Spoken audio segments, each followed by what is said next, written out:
Halo, perkenalkan nama saya Faiha Ulaya Nur Azizah. Saya merupakan salah satu mahasiswa program studi Teknologi Pendidikan Universitas Negeri Yogyakarta dengan NIM 19105241023 kelas A 2019. Kali ini saya akan membahas mengenai tutorial membuat video animasi yang menarik untuk pembelajaran menggunakan aplikasi Render Forest. Video ini ditujukan guna memenuhi tugas ujian tengah semester mata kuliah Manajemen Sumber Belajar yang diampu oleh Bapak Sumiarso, Sarjana Pendidikan Magister Pendidikan. Langsung saja, apa itu Render Forest? Render Forest merupakan aplikasi online yang digunakan untuk membuat video marketing dan animasi dengan membuat tayangan slide, animasi logo, dan video bisnis yang berdiri pada 2013.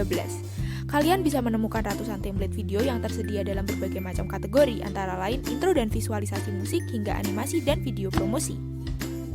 Tentang aplikasi Render Forest, aplikasi ini bisa digunakan oleh kalangan manapun dan siapapun yang ingin membuat presentasi video animasi yang mudah, cepat, dan efektif. Tidak hanya sebagai pembuat video, Render Forest menyediakan fitur untuk membuat logo, mengedit market, mendesain website, dan desain grafis. Kemudian, fitur dan cara penggunaan akan tertera pada video setelah ini. Oke, yang pertama kita buka browser, kemudian kita ketikkan renderforest.com. Jika sudah, kita klik enter, kemudian akan tampil seperti ini. Setelah itu, kita klik get started. Jika sudah, ada tampilan what do you want to create, ada video, logo, markup, grafik, dan juga website. Kita pilih video ya. Di sini juga bakalan tampil ya, mau pilih aspek rasio sebesar apa, kayak mungkin 9x16 atau lain-lain. Nah, ini ada template-nya juga, ada macam-macam, ada mulai 3D, abstract, birthday, kemudian fotografi, ada juga education. Di sini juga ada berbagai macam scene ya di dalam satu template. Karena saya butuh yang beragam, maka dari itu aku pilih Explainer World Toolkit. Karena ini ada 700 scene di dalamnya. Oke, kita scroll ke bawah, kemudian kita klik Create Now. Kita tunggu, kemudian akan tampil seperti ini. Kita klik Add Scene, kemudian klik Create. Nah, di sini tampil berbagai macam scene ya. Ada cooperative male character, casual male character, ada pun background animation, ada juga check marks. Nah, di sini kan ada teks karakter nih. Contohnya itu ada 110. Dengan begitu, huruf yang bisa kita input di sana hanya sekitar 110 huruf termasuk spasi. Jika lebih dari itu, maka akan terpotong. Di samping itu juga ada durasi, seperti 6-15 detik. Itu sudah disesuaikan dengan teksnya tadi, maksimal berapa, maka durasi minimal dan durasi maksimalnya juga sudah disesuaikan. Jadi ketika kita mau ngedubbing akan pas gitu, tidak terlalu lambat atau tidak terlalu cepat, seperti itu.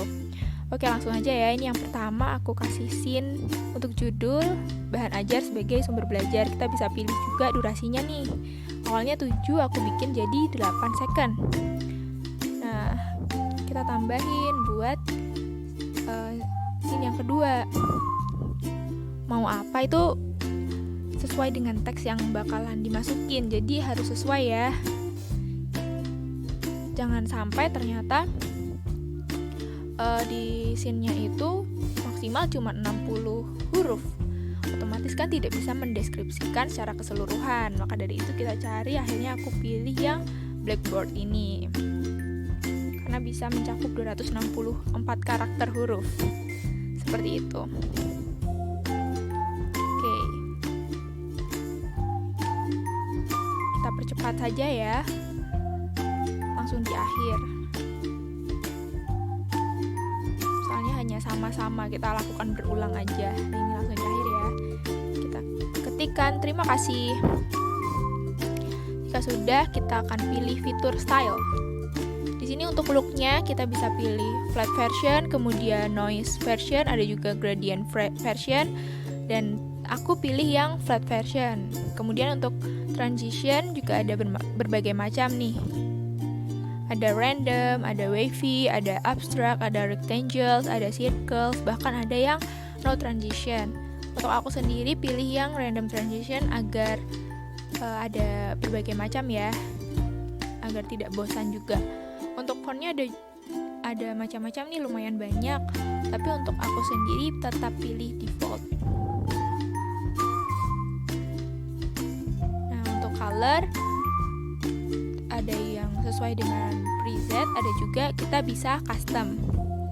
Kemudian untuk musik kita bisa dengerin nih, terus kita mau input musik yang mana. Kalau sudah dipilih, kita klik tanda plus hijau itu. Nah, jika sudah semuanya, kita klik preview untuk melihat hasilnya.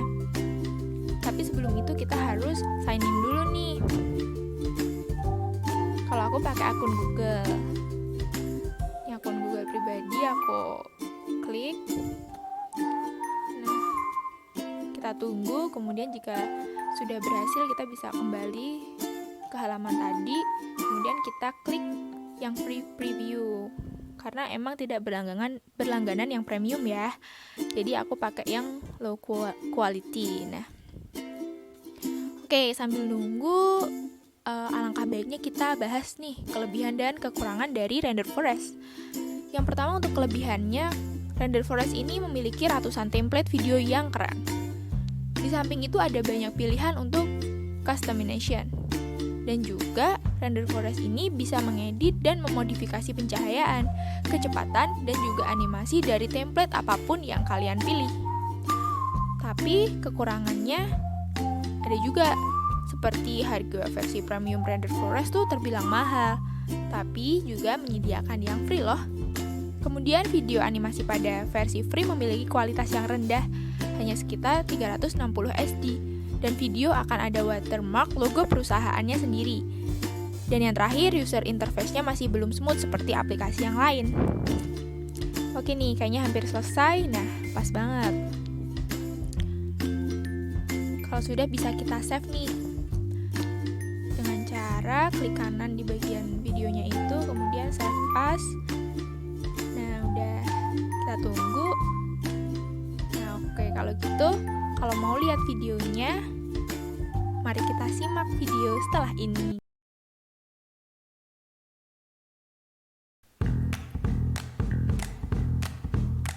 Bahan ajar sebagai sumber belajar. Definisi bahan ajar sebagai sumber belajar. Bahan ajar merupakan salah satu perangkat materi atau substansi pembelajaran yang disusun secara sistematis, serta menampilkan secara utuh dari kompetensi yang akan dikuasai siswa dalam kegiatan pembelajaran. Lalu, apa itu bahan ajar cetak? Bahan ajar cetak dapat diartikan sebagai perangkat bahan yang memuat materi atau isi pelajaran untuk mencapai tujuan pembelajaran yang dituangkan dengan menggunakan teknologi cetak. Berikut beberapa karakteristik bahan ajar cetak.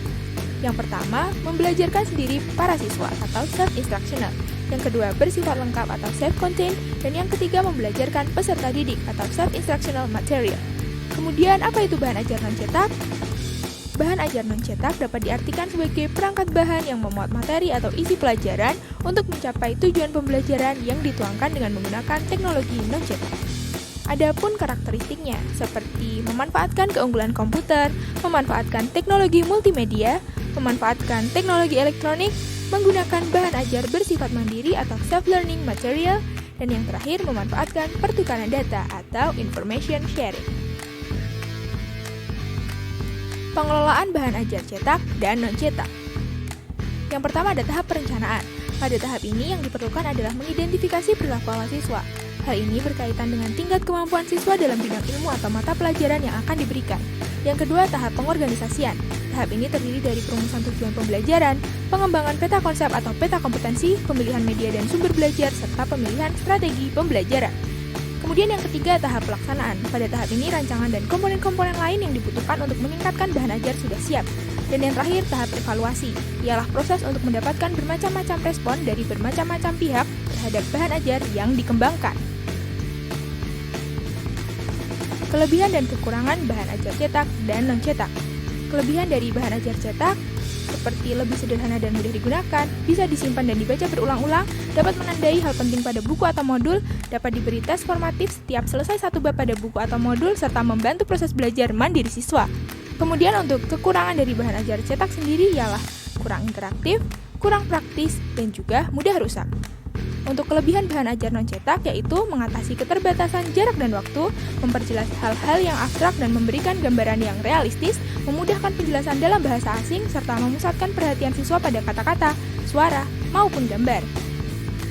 Untuk kekurangan dari bahan ajar non-cetak, diantaranya seperti sifat komunikasinya satu arah, memerlukan alat tambahan, serta bahan ajar seperti radio tidak dapat diulang siarannya. Sekian penjelasan dari saya, terima kasih.